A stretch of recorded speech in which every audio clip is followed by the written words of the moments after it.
I have been somewhat hesitant in the past to cover parishes in Stronghold Kingdoms, mainly because they are one of the most dynamic elements to the game. They change the most throughout the ages, and on top of that, there is really, much like a castle, there is really no right way of developing one. However, I think I can step you through some of the initial processes to get you started without actually causing other players to be upset with you when you try to take over a parish. So you have to understand, if you want to take over a parish, you can't just monk yourself in or vote yourself in. So there's a thing called fair votes, and this is generally understood as when you go into your parish, and for example, this is my parish of North Walsham, and you click the vote button, and you can vote for yourself. If there are more players in the parish, you can vote for them as well, or vice versa. However, fair votes are generally considered the votes that you generate on a day-to-day basis. For example, I currently have 84 fair votes available. Now, these are never called fair votes anywhere except among the players. It's not officially called fair votes, but they're generally understood as being fair votes, and that's because you do not use monks to get them. The other alternative to getting yourself elected is to actually go ahead and select one of your villages. Oops. And we're going to need to recruit a monk. I don't have any space in there for a monk, so let's try to find a different one. No space there as well. Wow. Okay, here we go. So this village has space for a monk, so I recruited a monk, and now I can send a monk to the parish to influence the election here. As you can see, each monk will give you one vote, and this is another way you can get into office. Now, it should be noted that monking yourself in is usually considered aggressive. It's hostile, and if you do that, you're more likely to be attacked for it than if you just use fair votes. No, fair votes you're not allowed to flip parishes of another house. For example, here we have a parish there, a parish here, and any of these parishes that are owned by houses that are not my own. I can't charter into there and take their parish via fair votes and say, well, I had 2 villages in this parish and therefore I outvoted you. That's not how the game works. The game works where houses hold parishes, and even if they have only 1 village in that parish, you vote for them or you don't vote at all. Just because you have 10 villages in this one parish doesn't mean that you get to be steward. And I think this is one of the more fundamental mistakes that players might make early in the game, because it seems fair that, democratically, the parish would be ruled by the majority vote, and that would generally be the player with the most villages in that parish. But that's not how the game works, so don't upset that too much. Like I said, I haven't said that in this one. If you become the ruler of the world, you can feel free to make your own rules regarding parishes, but in my experience, this has generally been the common law, let's call it. It's not officially settled. There is no enforcement of it by Firefly. It's mostly just peer-to-peer and reinforcement by the players in the game. So let's talk about some of the responsibilities. Once you understand what is required to actually take over a parish, I haven't mentioned that you have to be a rank villain or higher, I believe. Villain, rank 6, I believe it is.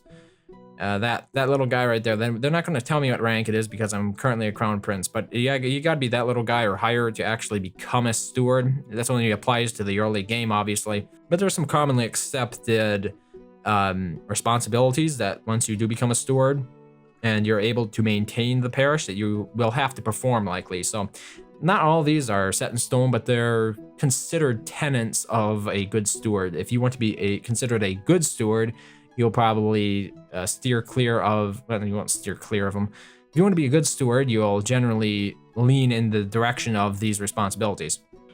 So one of them is keeping the parish clear of AI castles. Bandits and wolf lairs can often be dealt with by lower ranking players, and this is something that doesn't apply as much to military focused players. Like if the player in your parish is holding it for the house and they're a military player, it's quite unlikely that they're going to be removing the AI castles unless they need the honor. But players who are focused more on farming for the house, like there will be players that I've tried to delineate the difference between, for example, suppliers and attackers. I think when you come down to it, basically that's what the game consists of, 2 different classes. The attackers are generally the ones who are on a lot, and they'll be launching the attacks that the faction needs to, or the faction or the house needs to actually expand territory. And the suppliers are the ones who are sitting around farming. They don't have as much time to apply to the game. And a lot of the times, much of the time, the farmers will be able to clear out the AI castles. As a steward, it is generally advisable unless the parish gold is needed for house efforts. But in general, the more military focused players do not clear out AI castles, so you might not want to bother them about it. It can sour relations between the two of you if you act as if they have to because they're steward, and they don't really. Like, all these are just suggestions, so don't try to go ahead and force the steward to do any of these things just because you think that these are some sort of laws, because they aren't. They're just suggestions. Okay, so that pretty much gets the castle one out of the way. Building the guilds that your parish needs most. This one does apply to pretty much every steward. If you don't know about the guilds and which guilds are ideal in a given situation, probably should leave the building of the parish and probably just the governing of the parish to another player. And of course, you will say, how do I learn to become a better steward without first becoming one? And that can be tricky, as most people will tell you. Getting your foot in the door is usually the hardest part. But you can always ask for advice of other stewards, and a lot of times when you join a house, there will be plenty of players to mentor you and actually get you your own parish. So probably the most effective way of becoming a steward of a parish is actually getting into a house and being involved with that house. Keeping an updated thread in the parish forum stating which guilds have been fully upgraded. Now, this applies much more to the first age, because in later ages, when guilds are deleted, their bonus is actually removed, so it's not really practical or feasible to delete guilds in the parish at all. So any age after the first age, what you see is pretty much what you get in the parish in terms of guilds, and yeah, that one could be scratched. Okay, listening to the grievances of fellow parishioners and answering questions they might have. That's generally, yeah, you'll end up doing that a little bit. It's not a big focus of what you do, but generally, like, if there was a dispute between a couple of players in your parish, you would be their first line of communication. You would have to moderate discussion between the two of them You'd preside over the disagreement, and it sort of escalates on the way up from there. Like, disputes between stewards are generally taken to the sheriff, and then disputes between sheriffs would be taken to the governor, and on up. It's less so when it gets up higher, obviously, because there are much fewer players, so it's really unlikely that there would be a dispute that would break out that would be anything but war, but that just seems to be the general common law for that. Building and maintaining the parish castle to defend the parish from gold raids and flags. Again, this pretty much applies to everybody, but you'll find in much later games, players just don't care as much about building the castle, because castles take a long time to build. It can take like 60 days for a parish. It's ridiculous because their build speeds are really low. So if there isn't a castle in the parish, there might be a reason for that. Or otherwise, it just might be the parish steward being lazy. Maintaining a fair tax rate. Now, this is rather controversial because pretty much every house that is involved in a war should have their max tax rate set in the parish. There's really no reason not to, because even if you're not an attacker, there are attackers who can use your gold. So you can open up your parish for them, for a faction member or a house member, for them to take your gold, and then they can use it. So maintaining a fair tax rate does not apply to houses currently at war, but if you're just a farming house, I would recommend keeping the tax rate low to the point where other houses are not tempted to attack you because you have too much gold, but at the same time, it should be enough gold that you can remove the AI castles in that parish. Here we go. Securing the support of your parishioners. In other words, getting them to vote for you. That's not really a responsibility. It's just essentially what you need to do to become a steward. So I probably disagree with some of the stuff that I've written here. But that was back in 2014, believe it or not. So it was a couple years ago already. Blessing the parish when very negative weather hits. This is generally a good idea, but I have never seen many players actually do it. If you have a lot of villages in that parish, it can be beneficial because you're going to be expending only a little bit of faith in return for a lot of popularity gained in all of those villages from it. Because you have to remember, when you when you send blessings to your parish, each blessing applies to every village in that parish. So, okay, I have a disclaimer here. It should be noted that active fighting players seldom give back to the parish in the aforementioned ways, i.e. this. You are very lucky if you find a steward who does all the above and is an active fighter at the same time. So I pretty much did do a disclaimer on that, so I pretty much agree with that. So here are the advantages that come with a parish and why you might want to own one. Number 1, an attack from the parish cannot be stopped by counter raising since parishes cannot be raised. So in other words, if you time attacks in on another player and they, usually there isn't much counter raising going on, but it can happen if it's noted that some of the attacks, especially the captain attack, is coming from a village or that isn't interdicted, and you can counter raise it then. But in general, that's a minor plus to it. Attacks on other players from your parish do not cause you to incur an honor penalty, making your parishes your #1 choice when attacking low-ranking enemies. This is true, but at the same time, low-ranking enemies generally don't have very good castles, and towards the later parts of the game, there's actually so much honor around that it's generally not that big of a problem, because the biggest honor hits are actually launching captain attacks for raising or capturing. Okay, moving on to number 3. Creating troops in the parish doesn't require weapons. This is especially useful in new worlds where weapons like catapults are scarce. However, the price for such units far exceeds their weapon requiring village equivalent.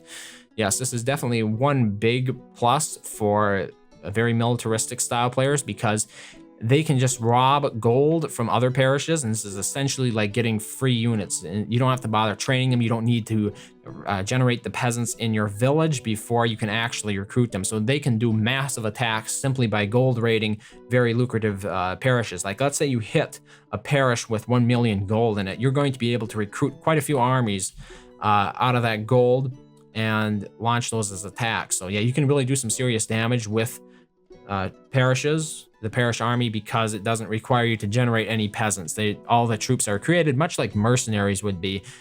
They just require gold, no weapons and no peasants. Number 4, there is never a problem with interdiction preventing you from attacking other players, unlike a vassal under ID. So this only applies to if you don't actually ID your parish, which really you shouldn't unless you're trying to save flags or something. But so when you have vassals, if they're interdicted, you cannot attack from their village, which is pretty effective in stopping attacks from that vassal. If your vassal is interdicted, no attacks. That doesn't apply to the parish, obviously. Okay, number 5, fully upgraded parish armies are comparably faster than regular attacks from villages. That is if you build all of the barracks, essentially. If you don't build all the barracks, you'll actually be slower than your normal armies with maxed force march. Here we go. Capital armies are the only ones able to gold raid other capitals. It's pretty self-evident. But on the other hand, villages can raid parishes for flags.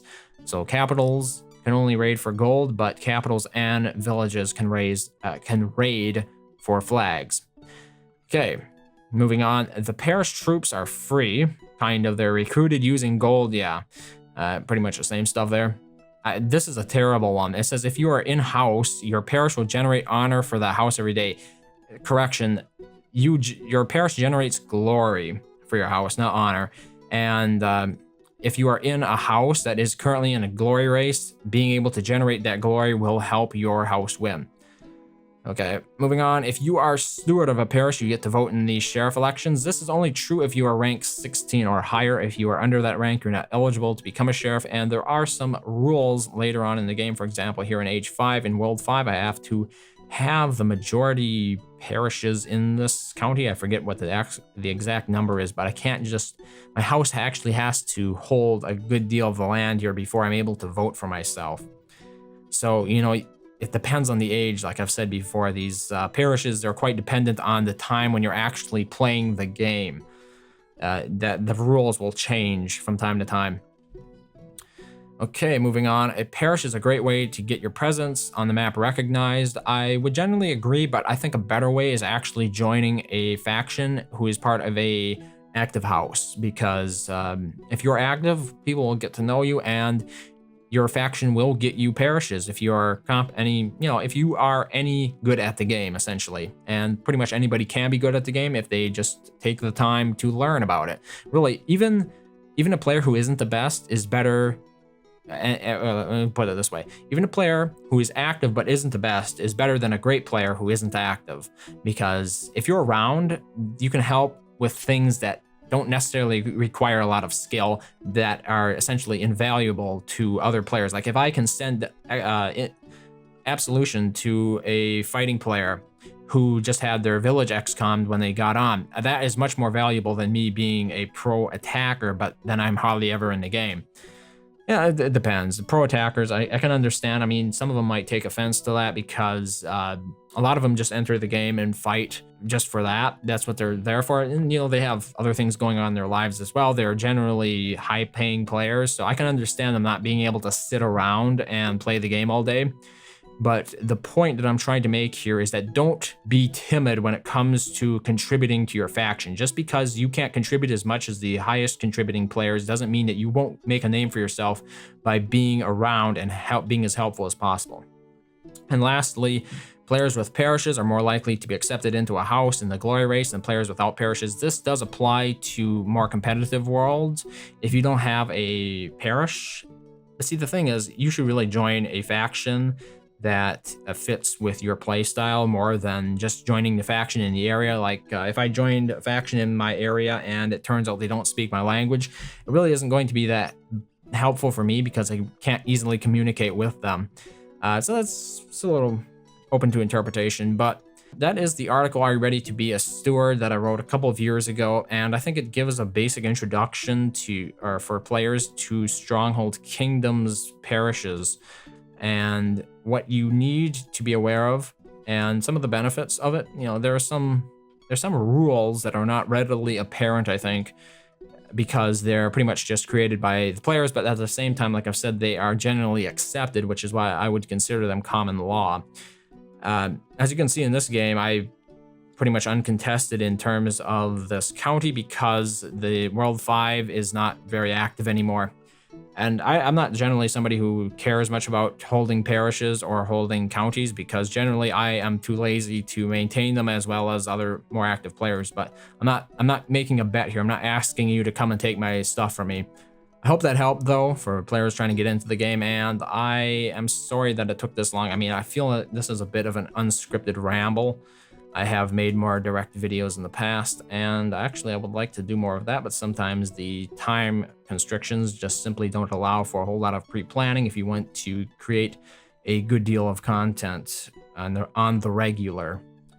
So thank you very much for watching. I hope to do more videos like this that focus on parish development in Stronghold Kingdoms, and I hope to see you next time when I do those, or even if I don't do them. Yeah, you should stick around anyway.